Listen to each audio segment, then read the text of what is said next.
Assalamualaikum warahmatullahi wabarakatuh. Sebelumnya salam hormat diperuntukkan kepada dosen pengampu Bapak Dr. Saifuddin Juhri, MPD, selaku pengampu mata kuliah Perencanaan Pembelajaran Pendidikan Agama Islam. Baik, saya Suhendri dengan NIM 2312-197 akan memaparkan sedikit materi dari rancangan pembelajaran ini fase B untuk kelas 4 Madrasah Tsanawiyah. Dengan menganut materi ini mengetahui dan memahami sifat wajib bagi Allah Subhanahu wa taala ini diperuntukkan untuk fase B atau kelas 4 Madrasah Tsanawiyah. Dengan capaian pembelajaran pertama, peserta didik mampu memahami sifat-sifat bagi Allah, juga beberapa asmaul husna, mengenal kitab-kitab Allah, para nabi dan rasul yang wajib diimani.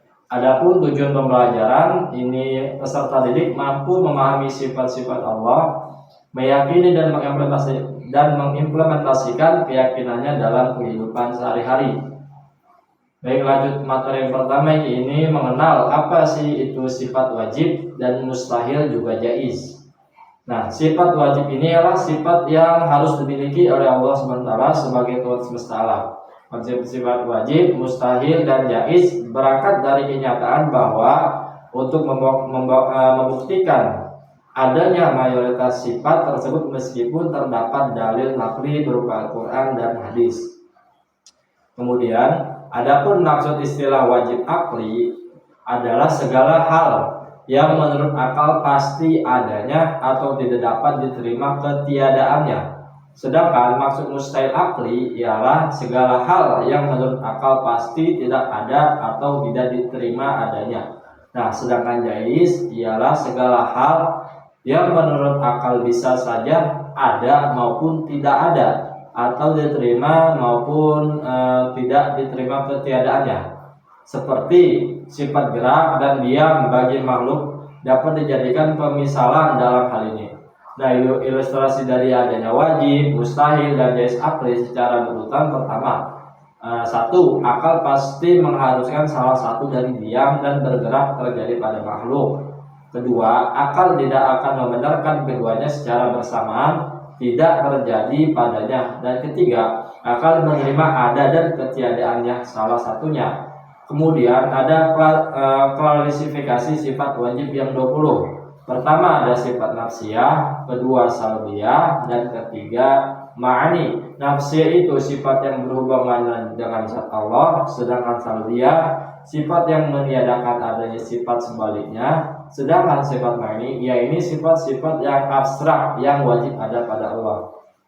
Dan yang terakhir ada sifat maknawiyah, yaitu kelaziman dari sifat ma'ani. Sifat maknawiyah tidak dapat berdiri sendiri sebab setiap ada sifat ma'ani tentu ada sifat maknawiyah.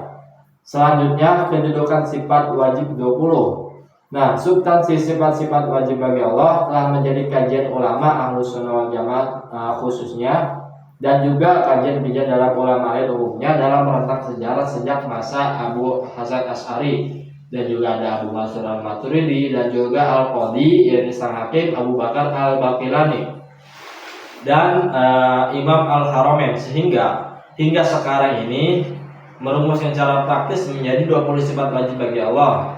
Jadi ini salah ada Al-Imam Wahab. Baik, selanjutnya ada kedudukan sifat wajib 20. Allah Subhanahu wa taala berfirman, A'udzu billahi minasyaitonir rajim. Bismillahirrahmanirrahim. Famimma yajibu limaulana jalla wa azza isrona sifatan.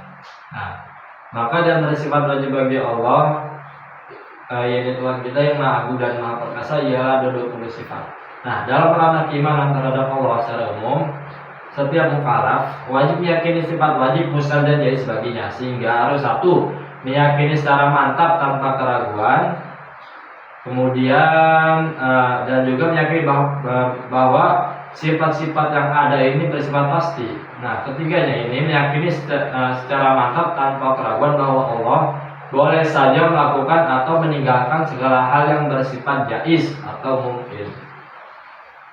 Selanjutnya sifat wajib 20 tidak membatasi kesempurnaan Allah. Nah, apakah sifat wajib 20 ini membatasi kesempurnaan? Dalam artian selain dari 20 sifat ini apakah Allah mempunyai ketidaksempurnaan? Maka jawabannya adalah bahwa sifat 20 itu tidak membatasi kesempurnaan Allah yang tidak terbatas. Justru sifat wajib 20 itu merupakan sifat-sifat pokok kesempurnaan Allah yang tidak terbatas jumlahnya, yang tidak mampu dikira oleh manusia secara menyeluruh.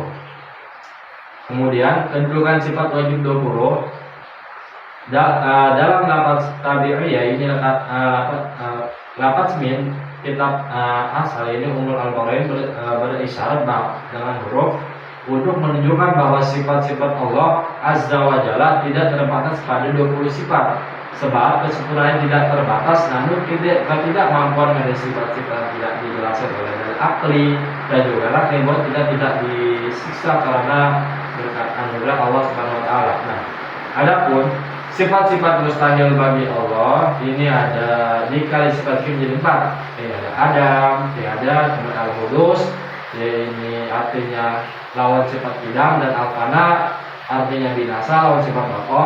Al-Mumasalah ini menyamai, ini lawan sifat Mukhalafatul Hawadis. Kemudian ada yang kelima, ada ikhtiyar ila mahal atau mukhasis, atau membutuhkan zat atau pengada lawan sifat yang membilaksihi karena at-ta'adud atau terbilang. Ketujuh al-ajlu lemah. Kemudian selanjutnya ada al-jahl, ini bodoh. Ke-10 al-mautu, ini mati, ini lawan sifat al-haya. Ke-11 ada as-somam, tuli, al-umyu, buta. Selanjutnya al-qawlu ta'ala azizan, yaitu terbukti bahwa Allah lemah, ini sangat mustahil lawan dari kamu ta'ala al-qadiran. Kemudian al-qawlu ta'ala qarihan, yaitu terbukti yang terpaksa lawan dari kamu ta'ala mau'idah. Ke-16 ada qawlu ta'ala jahilan. Ke-17 qawlu ta'ala mayitan. Ke-18 qawlu ta'ala as-soma, yaitu terbukti yang boleh lawan qawlu ta'ala sami'an. Ke-19 qawlu ta'ala a'ma. Ke-20 qawlu ta'ala abkama. Nah, sifat-sifat mustahil bagi Allah perlu diketahui anak-anakku sekalian. Sesungguhnya dari dalil sifat 20 yang wajib bagi Allah dapat menetapkan dan menafikan lawannya. Dari dalil ma'ani yang 7 jadi dalil pula bagi 7 sifat maknawiyah. Nah, inilah 40 dari sifat wajib 20, mustahil 20 adalah akidah dengan perincian 20 sifat yang wajib bagi Allah. 20 yang dinafikan dari 20 dalil ijmali. Kemudian ada sifat jaiz bagi Allah diwajibkan bagi setiap mukallaf mengintikadkan bahwasanya akidah ke-41 tadi dibagi itu wajib bagi, itu ada di zat Allah SWT, itu jaiz. Ini artinya wenang. Ini adalah sifat yang terakhir bagi Allah, ini jaiz, wenang. Ini menciptakan yang baik dan buruk. Oleh karena itu boleh saja baginya, ini bagi Allah SWT, menciptakan Islam pada Zaid ataupun kufur pada Zuhur dan ilmu pada diri Zaid ataupun tidak ada ilmu dalam dirinya. Jadi, baik, mungkin cukup pemaparan materi dari saya cukupkan. Assalamualaikum warahmatullahi wabarakatuh.